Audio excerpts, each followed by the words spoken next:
Hi, hello, I'm Carmen, and today I'm going to do the mid-year book freakout tag.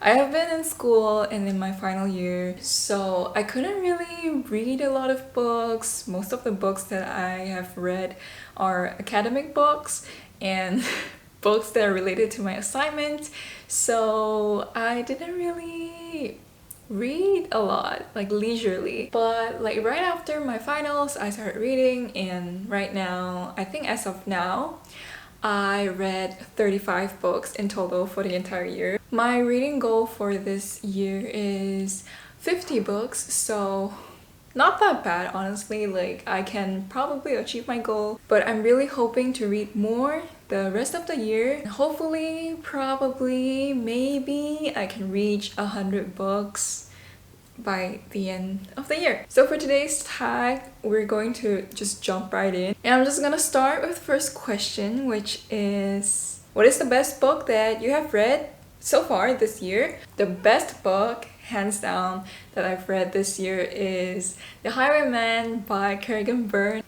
This book is just so good. It's like a masterpiece. I really enjoyed this one. The Highwayman talks about childhood lovers separated. The story centers around years after, like years later. Our heroine believes that her childhood lover is dead and like he died in jail, and until one day a criminal shows up and basically tells her that I know this man that you're talking about who is like your childhood lover.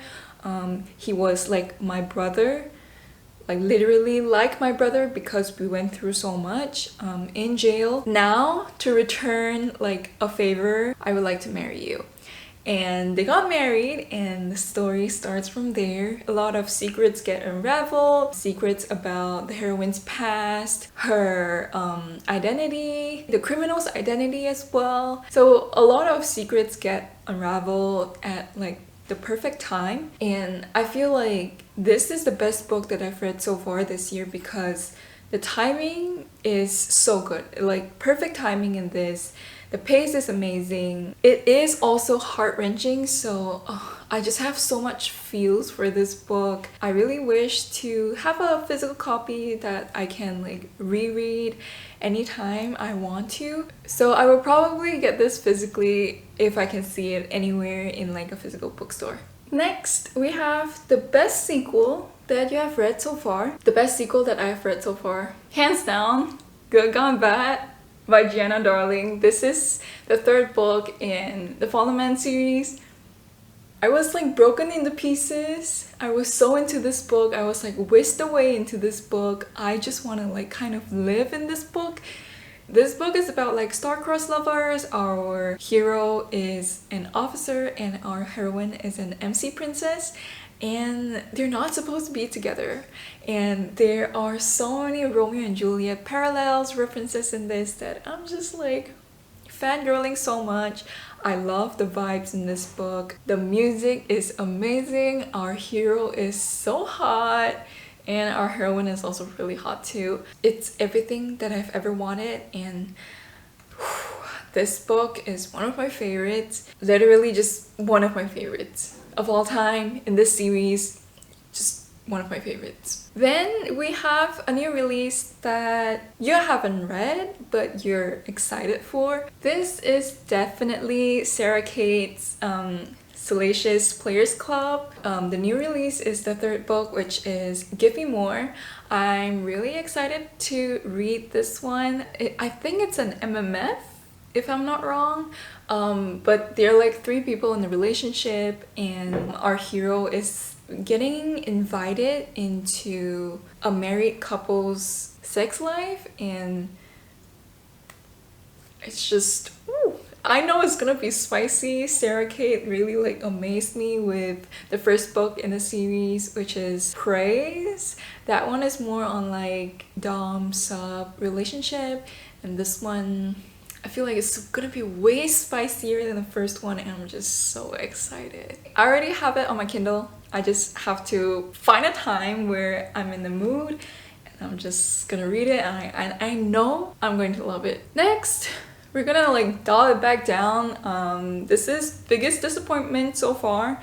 The biggest disappointment I had this year with books is Ravished. I just finished this book just now. Yeah, I just finished this book. This is a historical romance that resembles Beauty and the Beast. The thing is, what I felt from this book, I felt no romance, no chemistry from our characters. The gestures, like romantic gestures and things that are said in this book are very weird to me. Their chemistry is dry. I don't really find them to be in love, and that's that. Our hero actually uses our heroine in this one. He is someone that has like a really bad reputation. It was said back then that he ravished his fiancée and broke off the engagement, and that led to his then fiancée to commit suicide. And people are just saying he's like this cold-hearted beast, just don't go near him. Basically, you'll find yourself compromised if you go near him and stuff like that. But our heroine finds a liking to him and she approaches him, and there is like this incident that got her compromised, and they got married. And because she is the only one that trusts him, she is willing to be in a marriage with him. He kind of like shows her off to the society, and he wants to like prove his honor, prove like his innocence with the heroine, using the heroine as like a display of sorts. I didn't like that aspect of this book. A lot of the people I follow or people who read historical romances have told me that, you know, this is a really good book and they like the hero in this, but I gave this 2 stars while other people are giving it 4 stars and 5 stars. I really wished I enjoyed this, but this is just, no, not doing anything for me. Let's not talk about bad books anymore, so let's move on to the next question, which is biggest surprise so far. For the biggest surprise that I had this year, I'm actually going to put 2 books here, and both of which are from the same author. These books are from K.A. Knight. The first one is, I think a lot of people may know this, Den of Vipers, and the second one is Step Brothers Darling. Step Brothers Darling is really much better than Den of Vipers, because Den of Vipers, I think the first few chapters, once you get through that first few chapters, I was really surprised that I find myself to be liking the book a lot. It's the spiciest book I've ever read up until now. I still vividly remember all of the smut in Den of Vipers, not the plot though. So I'm just surprised that I like this, even though a lot of my friends didn't like it. I think only one of my best friends liked this, but just because like she likes a lot of spicy reverse harem books. This is really good actually if we're just looking at the smut. K.A. Knight writes some really good smut, and in Step Brothers Darling, I find myself to like the premise better. So of course the smut is more like on par with my standards, I feel. It's not too much, and all the heroes are super sweet and supportive, and they don't do a lot of like group stuff together except for like maybe watching and stuff. So I would really recommend Step Brothers Darling. If you didn't like Den of Vipers, please don't blacklist K.A. Knight, because her writing, you should definitely check her other books out. I feel like there is something out there for you. Just maybe not Den of Vipers. Then we're going into new favorite author. My new favorite author is probably Maya Banks. I started reading historical romances by Maya Banks, and I really like her writing style. It's just that her historical romances are a bit plain, like the plot and characters are quite predictable. So I still like her writing a lot, and I would definitely pick up her book whenever I need something comforting, predictable. So I would say that she's one of my favorites, but also I have been like checking out books from her and buying a lot of physical copies that are from her, especially like contemporary new adult books, and I'm really excited to start reading them. The premises, the hooks, and her writing style basically, I am absolutely vibing with it. So I feel like a lot of the books from her, I feel like I would really like it. But I did hear that she's not publishing anymore, so kind of sad about that. But I feel like her backlist is there's quite a lot of books there. For now, I'm not worried, but if I do fall in love with her even more down the road, I feel like I'm gonna be really depressed thinking about her not publishing anymore.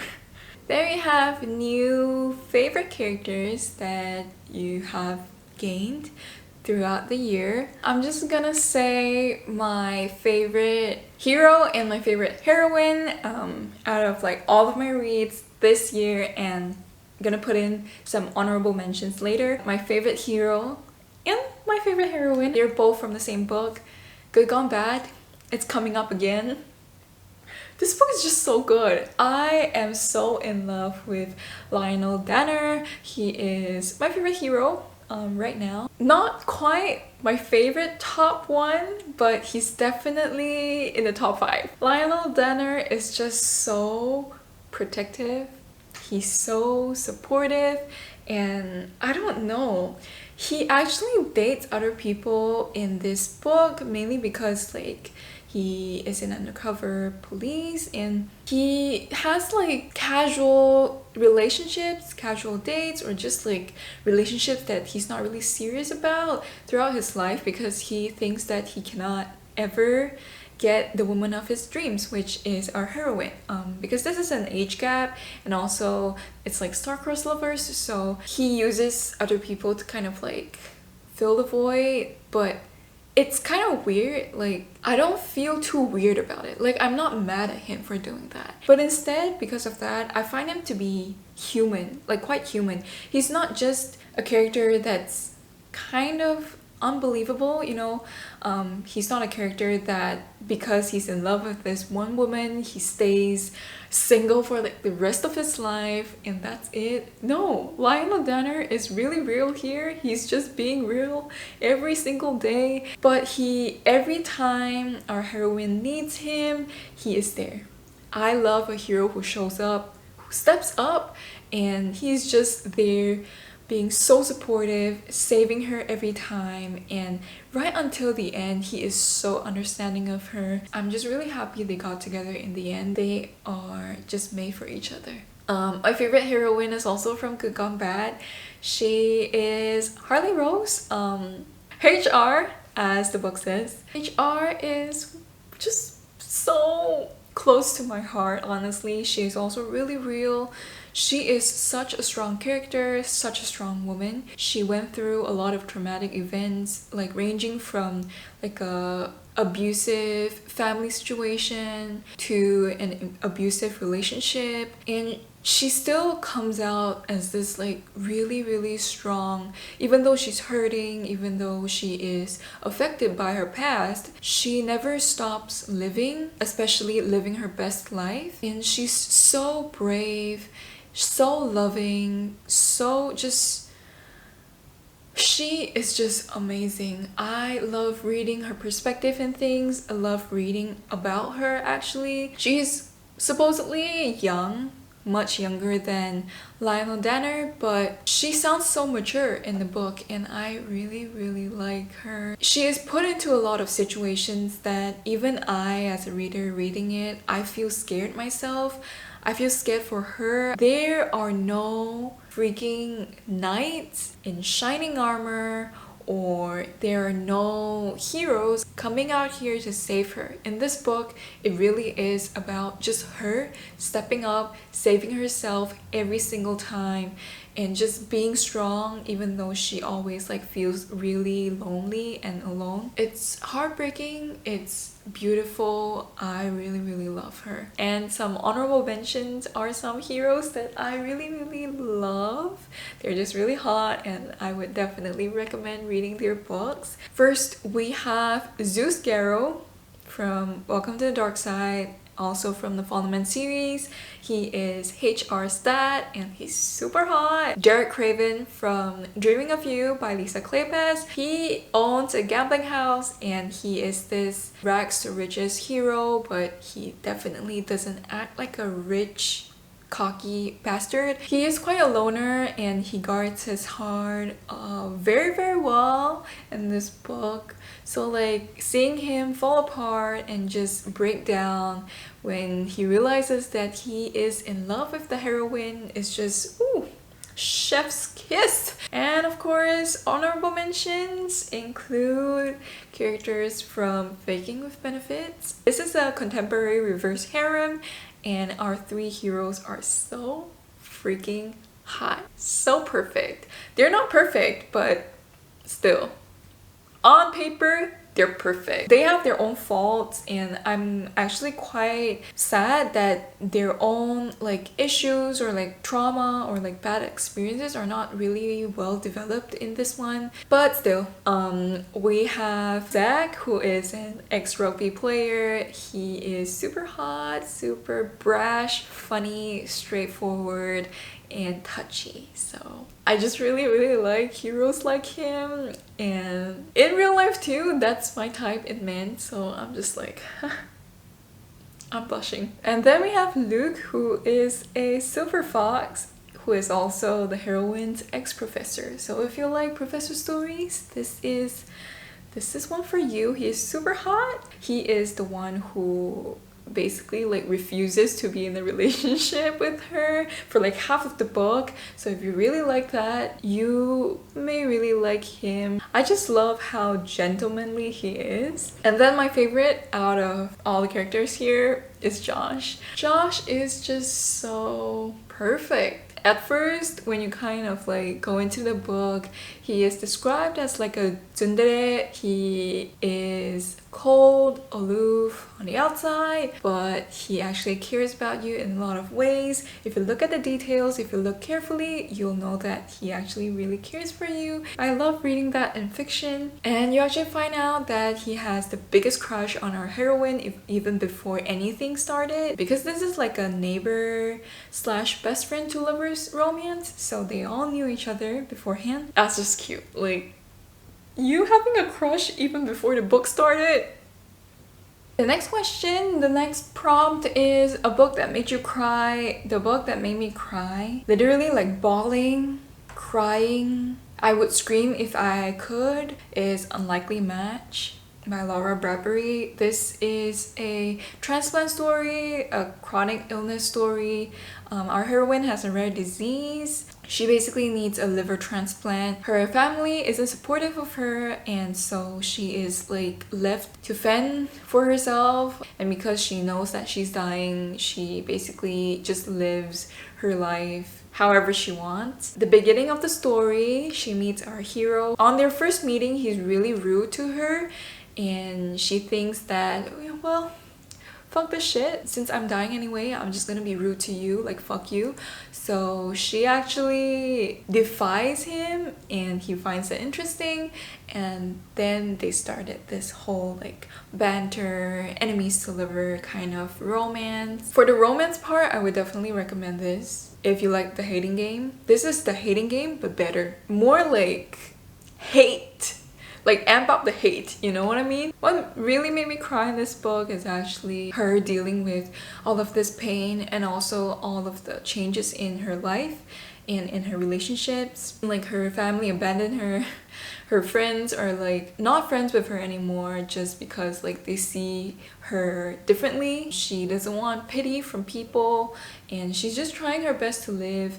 But there are also like positive relationships that she still has in her life. Her ever supportive best friend is just the sweetest. Prepare tissues if you ever want to read this book. The next question is a book that made me happy, and for this I would have to say The Captain and the Wallflower by Lynn Stone. I haven't heard anyone talked about this book before, but this is a really comforting read, quick read. This is a historical romance about a wallflower. So she's like a plain Jane kind of character. Our heroine isn't really much popular with like anyone, and our hero is like this captain. He has like a scar and he just wants to like find a wife, and they hit it off pretty quickly. And I just really like the respect they have for each other. I can really see the chemistry in this. It's just a really comforting read. I read this in the beginning of the year, so I don't really remember much about it anymore, but I remember it making me really happy when I was like kind of depressed with work in school. So this is definitely, I think, from my memory, the one book that made me the happiest this year. Next we have the most beautiful book that you've received or you've bought this year. This is it. I bought A Quest of Dreams by bradbury, mainly because of how beautiful the cover is. It's so pretty. I love the artwork. I literally just put it on display on my pile of historical romances, and yeah. I haven't read it yet. I also don't know what it's about, but it's there. It's there. I am really sorry about the lighting, sun aesthetic, but let's go to the next and last question, which is what are some books that you need to read before the year ends? We still have 6 months to go, so I believe I can get to these books, hopefully. So we have the Twisted series. I have the Twisted Lies coming up really soon. It's pre-ordered and it's on its way, but I really want to get to this series. I also want to get to the Bar You series and Colleen Hoover's books and Morgana Zapata's too, both of which are just authors that I'm really intimidated of, but I've heard a lot of good things about, so I just want to check out their books this year, and probably I'll film a reading vlog of it. I'll definitely film a reading vlog reading the Twisted series because I feel like I'll really love this.